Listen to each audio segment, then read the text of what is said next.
What's up, everybody? Welcome to the Novichenko Whips YouTube channel. Today I wanted to record a bit of a tutorial on how to maybe set up a bass tune using either RomRaider or ECUFlash, whichever software you decide to use for your Subaru. What we're looking at here is a stock 05 Outback XT manual transmission .bin tune, or let's say map file for the ECU. And I am actually helping somebody set up a bass tune for some mods, and I can quickly go over those, what they are. But when you open up the map, you'll see a bunch of these folders, and so of course it goes from boost control to fueling, to mass airflow, to ignition timing, and drive-by-wire stuff, and miscellaneous things over here. You can usually tell it's a stock map, more or less, by just how, in my eyes, stock maps are a little bit jumpy in terms of the way the transitions happen for everything. Boost, even fueling. Let me open that up for you. So primary open loop fueling, this is kind of jumpy, not to my liking in terms of fueling. Sure, they're trying to give you a richer mixture under higher boost between 4,000 and 6,000, and then they lean it out slightly. But in my eyes, smooth is better for transitions and mixtures and whatnot. For example, even ignition timing, base map, it's not too bad. I can't give you a visual in RomRaider, but in ECUFlash, I'll open this up and I'll show you a visual of how these look on a 3D plane. But overall, it's not horrible, but it's not great. And there's also a lot of knock advance, as they call it. This is not too bad. Other cars will have this be just jumbled with all sorts of values for what would be considered knock correction or supplemental advance for the ignition timing. Anyway, let's not tinker with the stock map. We're going to save as another file, and I already have it. So it's the Outback, but instead of stock, I'm going to paste the fairly short, hopefully short, list of mods. So let me save that. Nope, it doesn't like that. Give me 1 second. Probably all the spaces in there and special characters. So overall, this has stock intake, atmospheric BOV, 18G turbo, 4-to-1 headers and up pipe, stock fueling. So this to me kind of says, most likely with the 18G turbo, the stock fueling system will run out, injectors, fuel pump, etc. We've got a front mount intercooler that's going to be helpful for cooling. Stock intake, they flow okay. What's easy about tuning for a stock intake, and I'll show that real quick, is the MAF scaling is already set up for the stock intake on most of these stock maps. But there is a method to rescale a MAF, and I'll show you that. So we're just going to call this Outback XT 18G. I usually call things revision 0 for a base map. Okay, so that's saved out just fine. Boom. Let me close RomRaider, and I'm going to open for you. You guys like my background? I'm going to open for you ECUFlash, because ECUFlash gives some other cool visuals.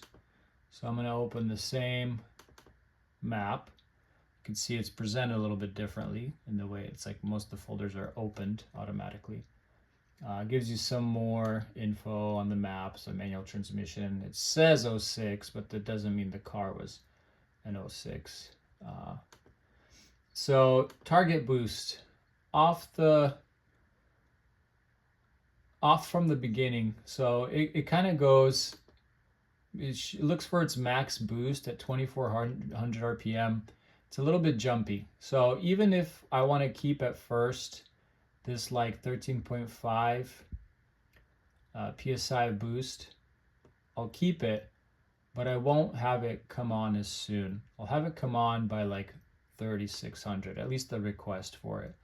And that'll just help things not feel jerky, a bit smoother, especially, you know, from my standpoint, again, working from the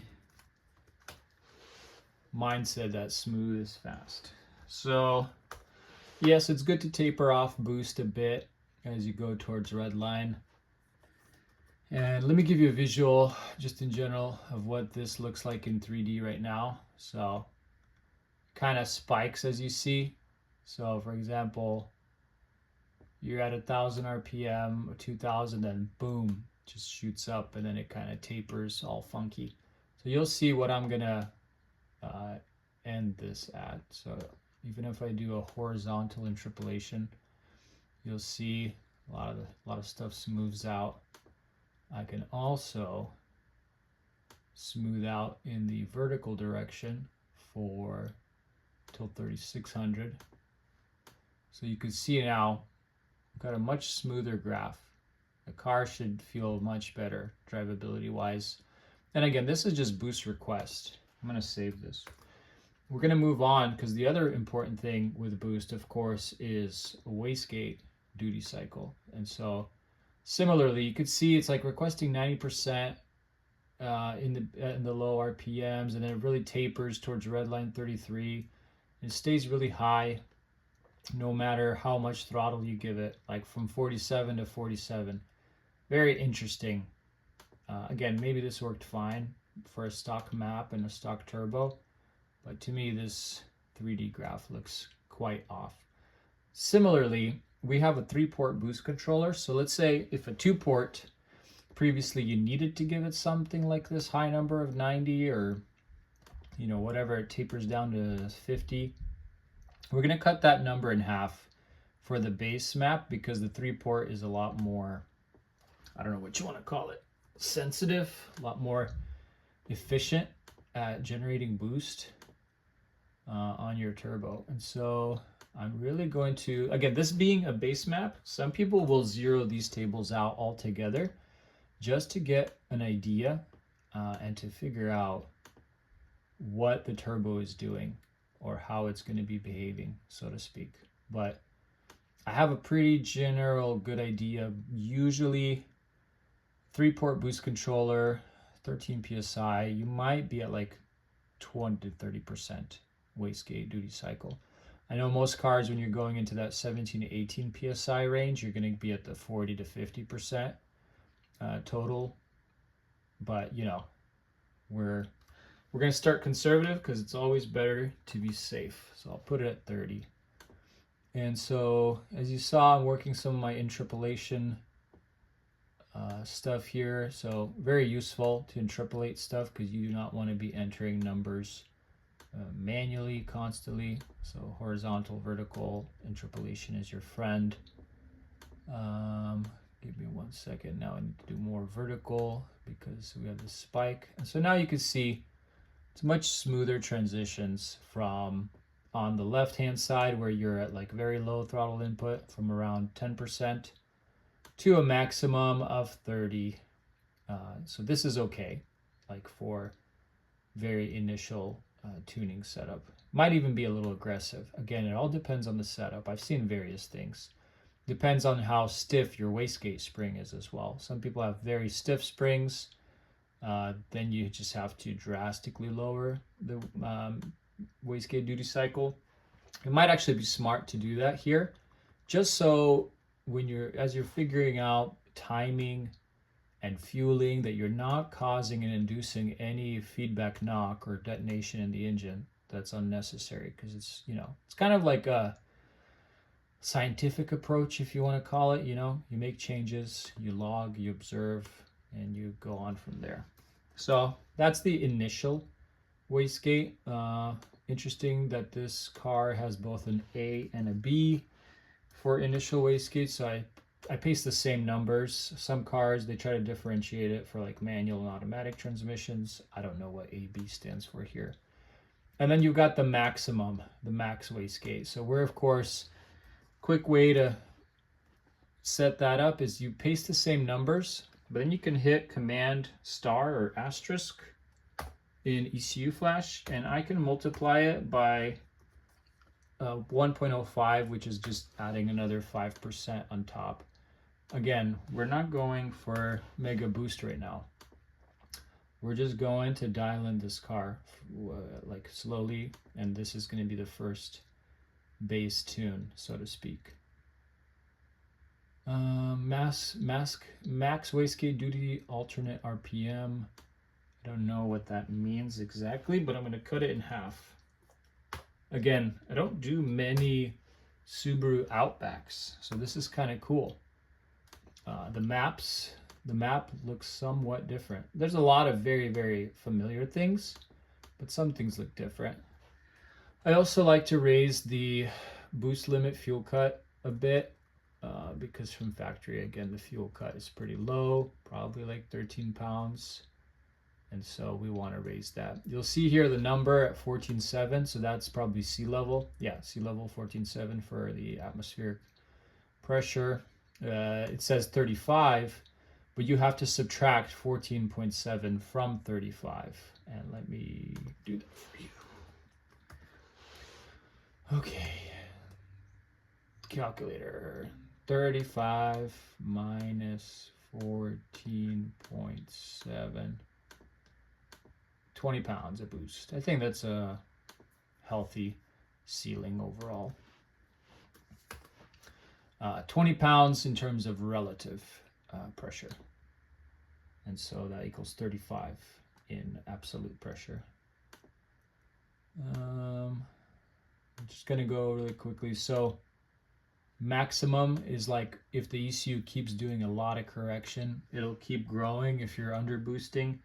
We want to limit that for now. We want to be conscious of like not letting the car build boost in any unsafe manner.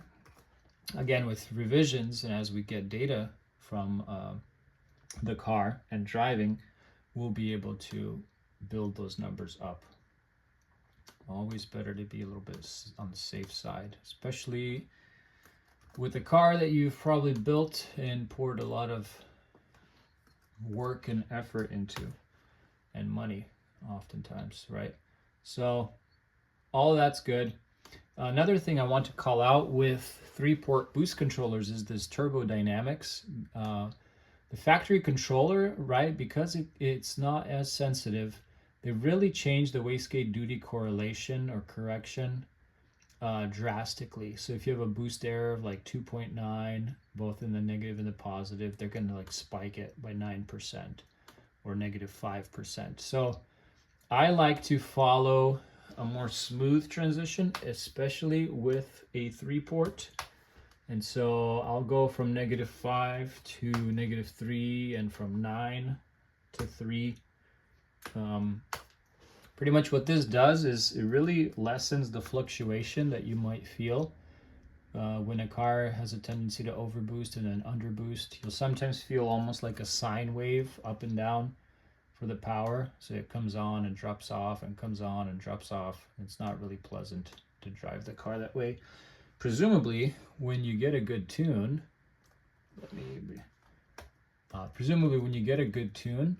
you should not get any of that because it will be nicely dialed in for your environment.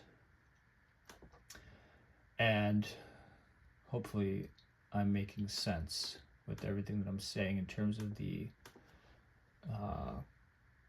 corrections and all these correction values that the ECU makes on its own. Okay, so pretty much easy thing to remember is the 3-port boost controller is a lot more sensitive, so you have to really dial back per se the sensitivity or the adjustments in the map, especially concerning turbodynamics and compensations. Cool. Let's look at the next thing on the list, primary open loop fueling. So if I show you a 3D of this, again, look at how choppy that fueling map is. It's almost kind of jaggedy. Not great. Rule of thumb, so this is like super rich, 10.3, extremely rich, unnecessarily rich, so to speak. I always tell people when Subaru made your car, they didn't know if you're going to live in Antarctica or the Sahara Desert, so they just tuned it super rich. So, you know, they would hope it wouldn't blow up on you. 11.5 AFR is a good, healthy AFR. And so right now I'm quickly adjusting the highest load section. And then of course we don't just, I kind of blend it in. Like you're not going to generate 2.5 grams per second, or sorry, grams per revolution of load at 700 RPM. Something, if you want to follow my cursor, like your car will be idling here. Let's say you even punch it from idle, it'll kind of do this type of trajectory. Like it will go to the right and increase load as the RPM slowly increase. And so for example, most Subarus, like an 18G, will be fully spooled around 3,600, 4,000. And so if you're generating that full load, you know, you'll be in this area of the graph where you already want that really nice mixture. Let me put in these numbers really quick and I will explain what I'm doing. So I can easily do a horizontal blend there. I want to get rid of anything that's richer than 11.5 for now, and then we'll blend into it. So I'll check this out. It's not always super important to enter manually a value everywhere, but it is quite important to make sure that you can blend fuel maps. And then of course you could pretty much infinitely tune a car, like infinitely adjust stuff. Let's see, what are we looking at? So again, that's getting jagged. We want more fuel as you get into load. And then what I'm seeing is like right here, there's another cool function. They call it 2D interpolation. So it considers both axes. And so it does a cool 2D. So the 3D map is getting better. It's getting smoother. And I'm going to spend a little bit more time smoothing out. But pretty much, if I can zoom in for you,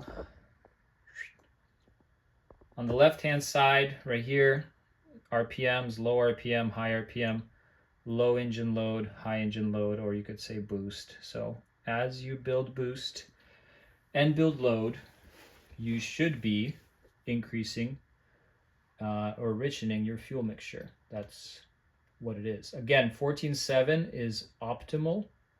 As many of us know, it's optimal for like normal driving, which is primarily vacuum and idling.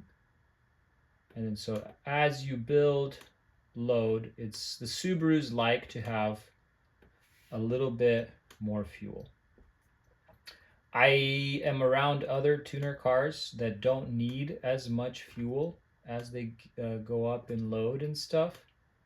But something about those Subarus and those EJs where they really need that extra fuel, or else, right, they just tend to get unhappy. Cool. So again, quite a bit of adjustment done already for the fuel map. We are going to dial that in further as we go further in the tuning process with revisions. And again, kind of makes better sense now that you would transition more slowly as load comes on. Let me save that. They also have this fail-safe map. This is when your DAM or IM value on the newer cars goes way down. I like to adjust these just a little, a little more rich than what my, for example, regular fuel map looks like. Some people don't touch this at all, and honestly, you probably don't need to. If your fueling switches to this, like something's probably wrong with the car, because that means your dam is just dropped drastically. And it's not really good. Okay, so for the sake of the video, I'm going to move on to the important stuff. Closed loop to open loop fueling. So also from factory, they put these super long timers in terms of milliseconds, from 1250 milliseconds in some instances to like 250 milliseconds. So let's say you mat the throttle, or you give a good amount of throttle. The car will continue to try to run at 14.7 because that's the closed loop fueling, desired fueling, and I can show that to you if I find the closed loop section. Again, every map is a little different. There you go. So in this car, from factory, it's programmed to 14.41. I always raise that up, of course, to 14.7. Some people will even pleasantly notice that after a tune, you'll get better fuel economy because you spend most of your time, that number up there, you spend most of your time in closed loop. And so 14.7 versus 14.4 can be a difference over an extended amount of driving and thousands of miles. Okay, so there's two schools of thought. Some people really make these numbers smaller. I don't know, divide them in half, divide by 3. Some tuners just zero this out. Now, zeroing this out does not mean that you're always going to be open loop. And open loop just means we're pulling fueling, desired fueling, strictly from the map. And open loop pretty much happens when you're in wide open throttle, you're in good amount of boost. And so it just ensures that the car is not really listening to like the O2 as much, or the MAF sensor as much, although it is looking at them and listening to them, but it is requesting fueling and trusting your map table instead of just the sensors. Because again, it presumes that your car is tuned for the mods, and it's just a safer bet to trust the map for fueling because it's what was made for the car. Let me adjust this a little further just for the sake of this. Another thing I want to point out is the stock map, the load maxes out at 2.5. That's pretty low, and you can easily scale that up. So as you might notice, I can change the values in there. And so for myself, I will simply go and interpolate those values. Boop. And so now you have more fueling control in higher boost. Every engine calculates load and generates load a little bit differently, but I found most, like WRXs, STIs, they will full boost, they'll max out between 3 and 3.5 grams per revolution for load. That's why it's important to scale for those so that you can have healthy fueling, timing, and boost control going on. You could probably interpolate it a little bit further out. And so all you see is, now you just have more control further into the load range. Let's save that. Quite similarly, we'll do the same thing with ignition timing. This type of load measurement is used mostly on fueling and ignition timing. Back to closed loop, open loop, I oftentimes just zero these out. With a healthy tune, the transition from closed loop to open loop becomes more instant, and the car should feel more responsive and should just work better. Let me see what injectors are in this car. I'm not aware. 520s, okay. So, stockies, very, very similar to most XTs and STIs and, WRXs in this time. Don't need to talk too much on the fueling side because the fueling is stock. Here's the map scaling that I was talking about earlier. So for example, anytime you change the intake to like a sportier intake, it's very important to scale the MAF correctly. This is scaled for your stock MAF. A lot of intakes, right, that flow more air, this curve will be higher up. So I'm probably exaggerating it with my cursor right now, but more air will flow. And so this graph tells you like, hey, at 3 volts on the MAF sensor, you're getting, I don't know, 75 mass airflow, which is grams per second of air.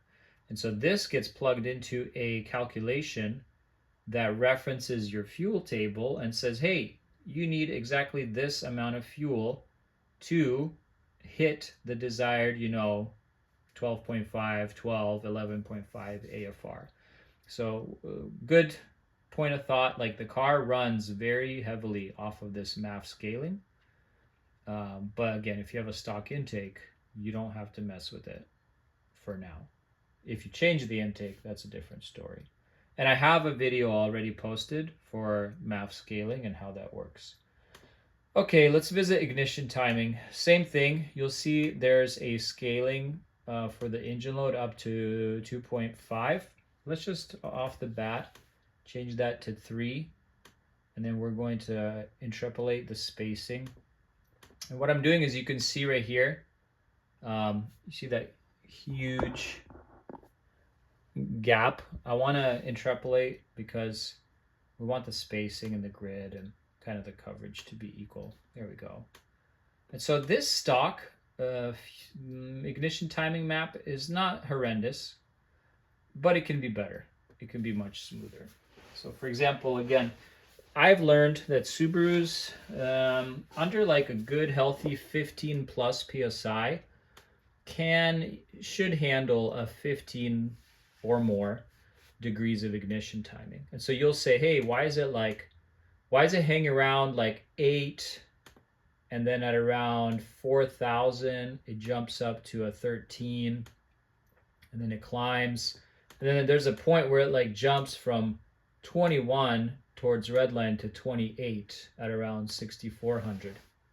And that to me also speaks like, man, interesting stuff Subaru did from factory. Not sure why. But then you'll see there's this additional compensation table, which this gets slapped on top of what is already here, per se, right? And so some tuners, just talking again about what tuners do, some tuners will simply zero out this bottom compensation table. That way they can see a true and exact requested ignition timing for the engine up here. I've done it both ways. You could easily, like, I think it is truly easier to just zero it out up here. You can start by saying, hey, like up here, there was an addition of 6 degrees, but on the top right here, it's -3. So technically, that's like a total positive of 3 or 4 degrees. That kind of makes sense. And then over here, where the load was 0.9, they were adding 3 degrees. Here at 0.9, it's 14. But then you see this drastic drop off, or whatever you want to call it. So this is, again, where you want to start more conservative and start building up. So I'm going to horizontal interpolate from the 14 degrees to 3.9. I don't think we should be running 28 degrees at 7,000 RPM. I'm going to start with like a max of 20 up there. And then I'm going to interpolate it upward or vertically. Boom. And then as you saw, we're going to start by zeroing out this compensation or addition table, just so we can have it like kind of out of our mind. I don't think we need it. And so here's where the fun starts, because every car behaves differently with the different ignition timing settings. Some cars are happier with more ignition timing, some cars are not. And this is where you're going to keep a close eye on feedback knock in the log. And when you analyze the log, you will definitely start learning like, hey, I can totally see, that this car is more happy here, less happy here. And then you kind of get a gist for it. So for example, most Subarus are okay light load driving with like 40 to 45 degrees of ignition timing. As soon as you start getting into boost, it does have to come down. It has to ramp down. The, of course, amount of how much you'll have to ramp it down will depend on from one car to the other, but still super useful information. Super useful to know. Let me crunch some numbers for you here, and then I'll speak further. So I'm just kind of going off of, I guess, not tuning by ear, but going off of experience, what we should be seeing in these. Okay.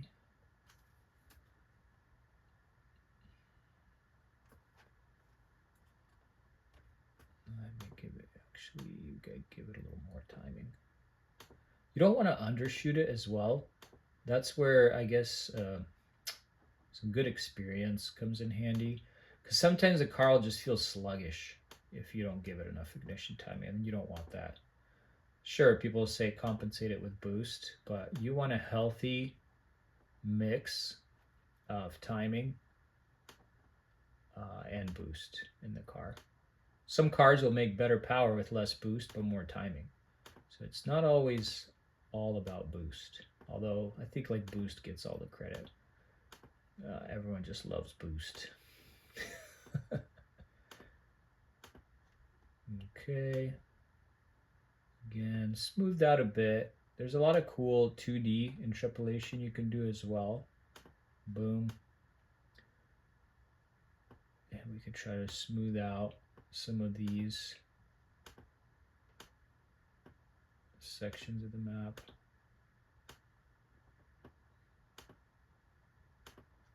So as you can see, definitely we ramp it down right around here where the boost starts to go from vacuum into positive pressure.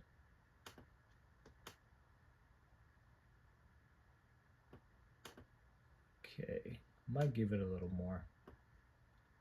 Something tells me we should be fine. Considering the mods, the car has, for example, good cooling, presumably good fueling.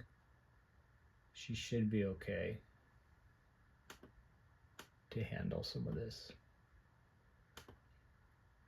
And when you log, you know, drive the car and keep an eye on the logger. If you start seeing anything that's like super dangerous in terms of feedback knock, I'd say super dangerous is like -3, -4 feedback knock. Worth noting is probably something like -2 up to -4 feedback knock. And I'm a kind of tuner that I want to mitigate having knock at all. And so that's why you log all that, to try and smooth out these maps as much as possible so the car drives nice and smoothly for you. Okay, I'm just going to save this for now.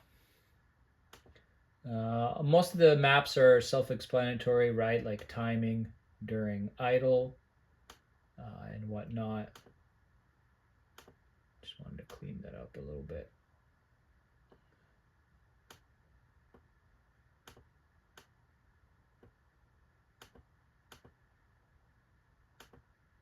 Okay.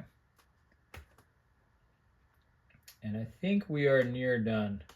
There are a bunch of compensation tables as well for timing. So for example, if your intake temps are too hot, you do not want to keep advancing timing completely. Makes sense, right? So 104 degrees, it's going to automatically pull back 2 degrees, and the hotter it gets, the more it pulls back. That's very smart. And the stock ECU does have good kind of like safety precautions and safety measures built into it to help you with that kind of stuff. Interestingly enough, apparently this car also has intake AVCS. That's cool. Again, the graph looks interesting. It like really jumps around. So I'm going to smooth out the AVCS numbers with some vertical interpolation. Hopefully that helps the car feel smoother under 4K. Usually once you hit boost, like once you really hit boost, 4,000 or so, You don't really need AVCS as much, because then you're not using your intake valves and valve timing as much, and you're using more of that pressurized air for power. Rev limit, fuel cut. So just I'm really covering just like some high level stuff. Most people will bring it up, you know, like right under 7,000. Again, not that you're gonna always rev your car out to that, but people, you know, if people want to bump their red line, you can. I like to bump idle. So the factory idle is like 750. I bump it to at least 800. Usually the more mods, then the higher the idle gets bumped to make the car run happier at idle. You know, big turbo cars or big fuel cars, you just have to run them a little bit higher idle to help with things. But yeah, that's the gist of it. So this is like a first pass base map.